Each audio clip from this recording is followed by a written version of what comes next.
Hi! Welcome back to Braille's channel. Nagbabalik po tayong muli para sa panibagong kaalaman at impormasyon na para po sa inyo, and this time ay para naman sa lahat ng manggagawa na kung tawagin ay mga job order o mga contract of service workers dahil ibabahagi po natin ang incentives na matagal nyo na pong hinihintay. Subalit makasapat kaya ito? Sino-sino ba ang makakatanggap at kailan ito matatanggap? Ang lahat ng yan ay ating ibabahagi sa inyo, but before po tayo mag-start sa ating topic ko. Bago ka pa lang sa aking channel, please do kindly subscribe, like, and share na din sa ating mga kaibigan, kaanak o kapwa po nating empleyado at please share na din sa ating mga social media accounts para lagi po tayong update sa mga latest news. With no further ado, let's begin na po sa ating topic. To all job order and contract of service workers. 5,000 pesos gratuity fee, kailan nga ba matatanggap? Ang buong detalye alamin, para sa kaalaman ng lahat, ano nga ba ang tinatawag na job order o contract of service workers?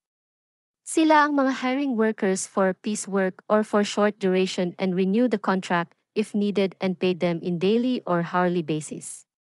Sila ay walang employee-employer relationship. Kalimitan po dito ang mga utility workers, mga nasa operation or maintenance, office workers at marami pang iba, kung ang government employees ay may productivity enhancement incentives of 5,000 pesos, ay may counterpart po ito para sa mga job orders o contract of service. At ito ay ang gratuity pay amounting to 5,000 pesos. Sino-sino ba ang makakatanggap? Covered nito ang mga job order at contract of service workers na nagtatrabaho sa national government agencies, state universities and colleges or SUCs, government-owned or controlled corporations or GOCCs, and local water district. Kabilang din dito ang lahat ng job order at contract of service na nagtatrabaho sa local government units, subalit ang pondo ay nakasalalay sa availability of funds ng kanilang LGU. Kung ibabasa po natin sa nakaraang Administrative Order Number 3 o ang authorizing the grant of gratuity pay to contract of workers and job order workers.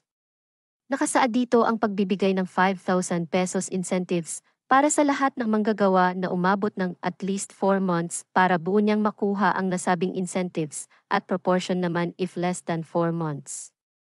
Kailan ba ito matatanggap?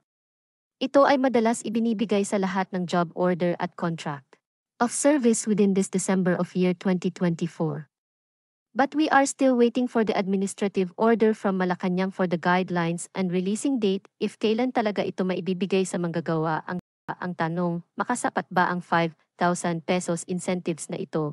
Sapat ba ito sa hirap at pagod na kinakaharap ng lahat ng mga job orders at contract of service? Sana ay mabigyan din sila ng iba pang benepisyo na magpapalakas sa kanilang moral at pagbutihin pa ang kanilang mga gawain. That's it. Abangan lamang po natin ang ilalabas na administrative order para sa pag-grant ng gratuity pay at kung kailan ito maibibigay sa mga manggagawa. Manatili po kayong nakatutok sa aking channel para sa mga latest updates at iba pang impormasyon na para po sa inyo. Marami pong salamat and God bless everyone.